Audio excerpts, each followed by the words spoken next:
నమస్తే, welcome to NHTV and nationalist hub. నేను Raghunandan. So Donald Trump America అధ్యక్ష పీఠం అధిరోహించే క్రమంలో కీలకమైన మార్పులు జరుగుతూ ఉన్నాయి. అటు అధికార మార్పిడితో పాటు అమెరికా భవిష్యత్తును కూడా సూచించే విధంగా కొన్ని నిర్ణయాలు ట్రంప్ తీసుకుంటున్నారు. అందులో భాగంగా మనం ఈ వీడియోలో ఒక నిర్ణయం గురించి మాట్లాడుకుందాం. టిక్టాక్. సో మనందరికీ తెలుసు, మన ఇండియాలో బ్యాన్ చేసిన యాప్ అది టిక్టాక్. ఎందుకంటే డేటా విషయంలో, సేఫ్టీ విషయంలో ఎలాంటి ప్రమాణాలు లేవు అంటూ మనం ఒక కఠినమైన నిర్ణయం తీసుకున్నాం టిక్టాక్ మీద, దాన్ని బ్యాన్ చేశాం. అయితే అమెరికాలో మాత్రం టిక్టాక్ విషయంలో కొంత గందరగోళం నెలకొన్నప్పటికీ డొనాల్డ్ ట్రంప్ మాత్రం టిక్టాక్ని మళ్ళీ తీసుకొచ్చే ప్రయత్నం చేస్తున్నారు. అది కూడా చైనాతో పాటుగా 50% అమెరికన్ ఇన్వెస్ట్మెంట్ ఉండాలి. అది కూడా ఇన్వెస్ట్మెంట్ అంటే డబ్బు రూపంలో కాదు, అమెరికన్ పార్ట్నర్షిప్ ఉండాలి అనే విధంగా. సో ఇదొక ఎత్తు అయితే, మరి నిజంగా చైనాకి సంబంధించిన బైట్ డాన్స్కి సంబంధించిన టిక్టాక్ని అమెరికా గనక రీఇన్స్టాల్ చేసినట్లయితే మరి చైనా ఏం చేయబోతోంది? దీని మీద ఏమైనా అబ్జెక్షన్ చెప్తుందా ఈ 50% ఇన్వాల్వ్మెంట్ అనే విషయంలో? మరోవైపు ఎలాన్ మస్క్ కూడా దీనిపై స్పందించారు. నిజానికి టిక్టాక్ బ్యాన్ అనే దాన్ని ఫ్రీడమ్ ఆఫ్ స్పీచ్కి విరుద్ధంగా నేను అనుకుంటున్నప్పటికీ మరోవైపు ట్విట్టర్ని మాత్రం అక్కడ చైనాలో ఇంట్రడ్యూస్ చేయాలి. ఎందుకంటే ఇక్కడ ఫ్రీడమ్ ఆఫ్ స్పీచ్కి విరుద్ధంగా టిక్టాక్ బ్యాన్ ఉండొద్దు అని అంటున్న క్రమంలో అటు చైనాలో ట్విట్టర్ ఉండాలి అనేది, ఎక్స్ ఉండాలి అనేది ఎలాన్ మస్క్ చెప్తున్నమాట. సో నిజానికి ఇది యాప్స్ సమస్య కంటే ఎక్కువ దేశాల యొక్క పవర్ ఫ్యాక్టర్ విషయంలో మనకు కొంత కనబడుతోంది. అటు చైనా, మరోవైపు అమెరికా పై చేయి సాధించే ప్రయత్నాలు ఇక్కడ ఉన్నట్టుగా కనబడుతున్నాయి. దీని మీద ఒక డీటెయిల్డ్ అనాలిసిస్ తీసుకుందాం. మనతో పాటు కల్నల్ పరం గారు ఉన్నారు, మాజీ సైనికాధికారి. పరం గారు నమస్తే అండి, వెల్కమ్ టు నేషనలిస్ట్ హబ్. నమస్కారం రఘునందన్ గారు. సో ఈ టిక్టాక్ విషయంలో దీన్ని ఎలాంటి అప్డేట్గా మీరు చేస్తున్నారు అండ్ దీన్ని ఎలా అర్థం చేసుకోవాలి కూడా? స్ట్రైట్ ఫార్వర్డ్ అండి. వన్స్ అగైన్ మా కేసు డొనాల్డ్ ట్రంప్ వచ్చాక బేస్ ఏంటంటే Donald Trump is a businessman అండి. అండ్ అతని కోర్ ఏంటంటే మేక్ అమెరికా గ్రేట్ అగైన్ అనేది ఒక క్యాంపెయిన్ ఉంది అతనిది. సో ఏమైనా కూడా అమెరికాని కరెంట్ నడుస్తున్న జాబ్ క్రైసిస్, ఎకనామిక్ క్రైసిస్, ఈ రెండింటి నుంచి బయటికి తీయాలని అతని ఎయిమ్. అండ్ అట్లా చేసాడు అంటే ఆటోమేటిక్లీ జాబ్స్ క్రియేట్ అవుతాయి, ఫ్యూచర్ జనరేషన్స్, యంగ్ జనరేషన్స్ వాడికి అలైన్ అవుతాయి. And then they will help him in constitutional amendment. ఏదైతే మళ్ళీ third time first time in the history of America, third time America president అవడానికి constitutional amendment ఏదైతే తీసుకున్నారో దానిలో support వస్తుందని అతని view. So that is one part of it. ఒక విధంగా చూడొచ్చు. సెకండ్ ఏంటంటే, నేను ముందర అన్నట్టు ఈజ్ ఎ బిజినెస్ మ్యాన్ అండి. Any decision which is not making any business sense ఆయన తీసుకోడు.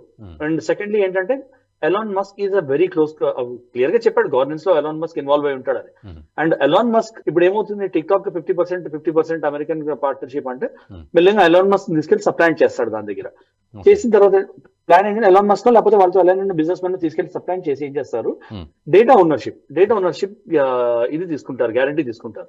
డేటా ఓనర్షిప్, డేటా మిస్యూజ్ కాకుండా ఉండడానికి గ్యారంటీ తీసుకుని టిక్టాక్ మీద కంట్రోల్ తెప్పించుకుని దాంతో అదే బార్గెనింగ్ చిప్ గా యూజ్ చేసుకుని ఇప్పుడు మా యాప్స్ మీరు ఏవైతే బ్యాన్ చేశారో, ఈ ఫేస్బుక్ కానీ, మెటా కానీ, లేకపోతే ట్విట్టర్, ఎక్స్ కానీ, వీటిని కూడా మీరు కావాలంటే మేము కూడా ఇట్లాంటి పార్ట్నర్షిప్ లోనే వస్తాం, చైనాలో మాకేం ప్రాబ్లం లేదు, కానీ ప్లాట్ఫామ్స్ అయితే స్టార్ట్ చేయండి అని ఒకటి టాక్ స్టార్ట్ చేస్తారు. ఆ talk it's going to be very difficult. అంటే చైనా తోటి అంత ఈజీ కాదు, సులభతరం కాదు చైనా ఐరన్ వాల్ ని బ్రేక్ చేయడము. బట్ బ్రేక్ చేయగలుగుతాడా Trump? Elon Musk negotiation skills తోటి ట్రంప్ బ్రేక్ చేయగలుగుతాడా అని ఒక క్వశ్చన్, ఒక కుతూహలమైన క్వశ్చన్. ఫ్యూచర్ లో మనకి దీని ఆన్సర్ దొరుకుతుంది. So that is the idea behind this అండి. అంటే అండ్ సెకండ్లీ ఏంటంటే, టిక్టాక్ కి చాలా పబ్లిక్ ఇది ఉందండి, క్రేజ్ ఉంది పబ్లిక్, ఎస్పెషల్లీ జెన్జీ ఇది క్రేజ్, చాలా పిచ్చి క్రేజ్ ఉంది. సో అలా క్రేజ్ ఉన్న తీసుకొచ్చాడంటే పబ్లిక్ యాక్సెప్టెన్స్ రేటింగ్ కూడా పెరుగుతుంది కదా అతనిది. And he will need public acceptance ratings in lot of difficult decisions he's going to take. So దానిలో ఏంటంటే he's trying to little bit ఎటువంటి నష్టం లేని డెసిషన్స్ తీసుకుని, పెద్ద నష్టం లేనివి కంట్రోల్ చేయగలిగిన డెసిషన్స్ తీసుకుని he's trying to increase his popularity ratings అండి. అయితే నిజానికి టిక్టాక్ బ్యాన్ విషయంలో మనం భారత్ అవలంబించిన తీరు ఇదంతా చూస్తే డేటా సెక్యూరిటీ బ్రీచ్ ఇట్లాంటివన్నీ మనం మాట్లాడుకున్నాం కదా ఇది వరకు కూడా. సో అమెరికాలో అటువంటి సమస్య లేదా మరి? ఆ సమస్య ఉంటుందండి. అందుకే 50% కంట్రోలర్షిప్ అంటున్నారు కదా, ఓనర్షిప్ పార్ట్నర్షిప్ 50% వచ్చినప్పుడు ఆ డేటా ఓనర్షిప్ కూడా వాళ్ళు కంట్రోల్ చేస్తారు. ఏదైతే మా డేటా ఉందో దానికి మాకు విజిబిలిటీ ఉండాలని కూడా that will be final print in contract అండి. వన్స్ దట్ ఓనర్షిప్ మొత్తం ఓనర్షిప్ చైనా ఇవ్వరంది, so that is dead end. So అందుకే సుప్రీంకోర్టు వాళ్ళ సుప్రీంకోర్టు వెళ్ళి బ్యాన్ చేసింది. బట్ ఒకవేళ 50% పార్ట్నర్షిప్ లోకి వచ్చారు and it is agreed by all parties and it is signed off అంటే ఏం చేస్తారంటే, మీరు ఓనర్షిప్ ఇచ్చారు 50%, దాంతో పాటు ఈ కండిషన్స్ ఉంటాయి, దీనికి మీరు ఒప్పుకోవాలంటారు. I don't think China will have a problem, because US లో యుఎస్ రెవెన్యూ ఎఫెక్ట్ అవుతుంది లేకపోతే వాళ్ళకి. So some conditions where both of them will agree, they will find mid way అండి. ఆ మిడ్ వే చూసుకుని డేటా విజిబిలిటీ మాకు ఉండాలి, ఏం డేటా ఉంది, మీరు డేటాని ఎట్లా యూజ్ చేస్తున్నారు, డేటాకి విజిబిలిటీ ఏముంది, డేటా యూటిలైజేషన్ ఎలా ఉంటుంది, డేటా బ్యాకప్ ఎట్లా చేస్తారు, డేటా సేఫ్టీ ఎట్లా ఉంటుంది అనేది అట్లీస్ట్ అమెరికన్ సిటిజన్స్ డేటా మీద కంట్రోలర్షిప్ మాకు ఉండాలి అంటారు. దాంతోపాటు ఏం చేస్తారంటే, మిగతా డేటా ఏదైతే ఉందో ఆ డేటాని ఇద్దరు మీరు మీ రీసెర్చ్ కి వాడుకోండి, మేము మా రీసెర్చ్ కి వాడుకోండి అలాంటివి లిక్విడేటివ్ కండిషన్స్ ఏవో పెట్టుకుని, కాంట్రాక్ట్ లో సబ్ క్లాజెస్ పెట్టుకుని, they will try to make it win win for both US and China అండి. ఓకే పరం గారు, అయితే ఇక్కడ అంటే డొనాల్డ్ ట్రంప్ నిర్ణయం తీసుకున్నట్లయితే ఒకే దెబ్బకు రెండు పిట్టల్లాగా కనబడుతోంది.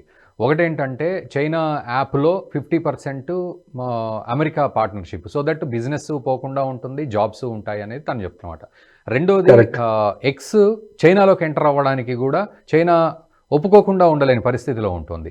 సో చైనాలో కూడా కొంత రీచ్ అవ్వచ్చు అనేది. సో నిజానికి ఇది అలానే ఆలోచించాలా, ఒకే దెబ్బకు రెండు పిట్టలు అన్నట్టుగా డొనాల్డ్ ట్రంప్ ఎత్తుని ఆలోచించగలుగుతాము?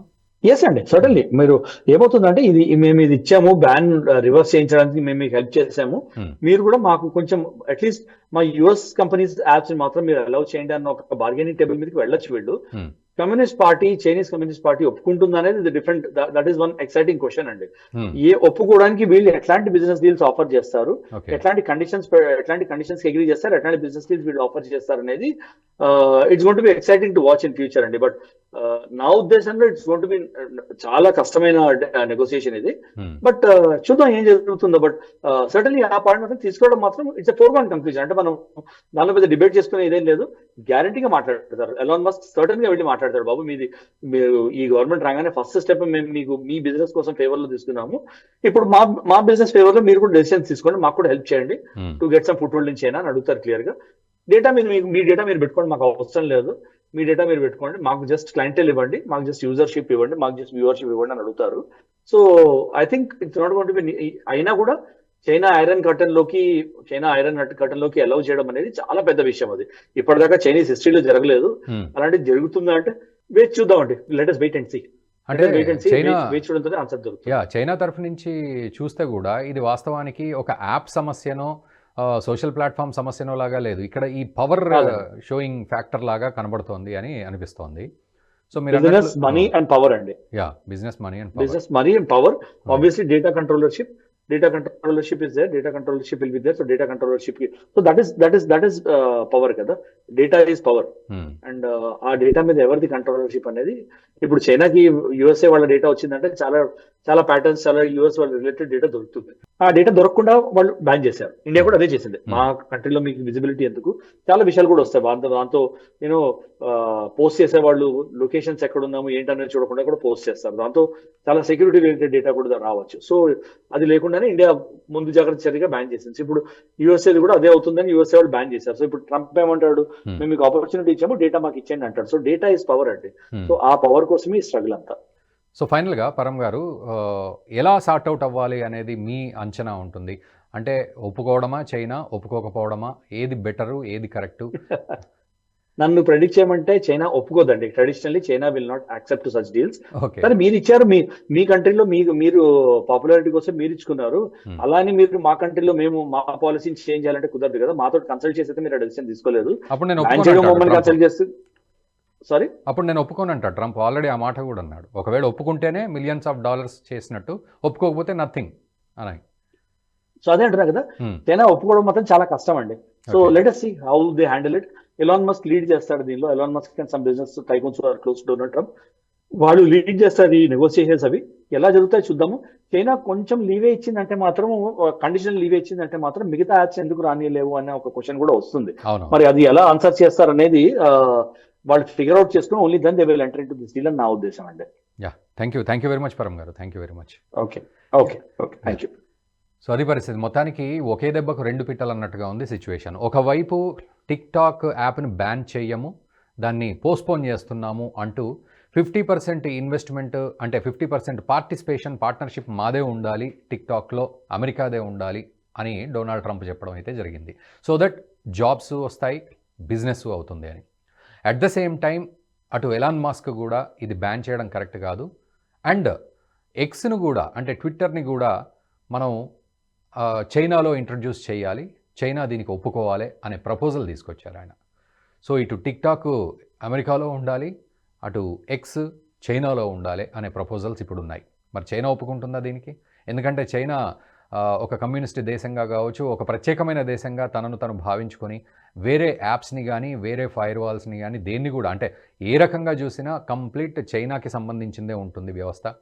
అక్కడ ఫేస్బుక్ ఉండదు, దాని బదులు రకరకాల యాప్స్ ఉంటాయి, బైడో లాంటివి ఇంకా రకాల యాప్స్ ఉంటాయి, అక్కడ వేరే యాప్స్ ఎంటరే అవ్వవు.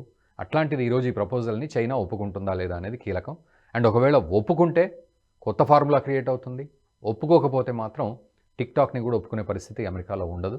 ఇది డొనాల్డ్ ట్రంప్ ఆల్రెడీ చెప్పిన సందర్భం. చూద్దాం రాబోయే రోజుల్లో ఇది ఒక ఇంట్రెస్టింగ్ మలుపు తిరిగే అవకాశం అయితే ఖచ్చితంగా ఉంది.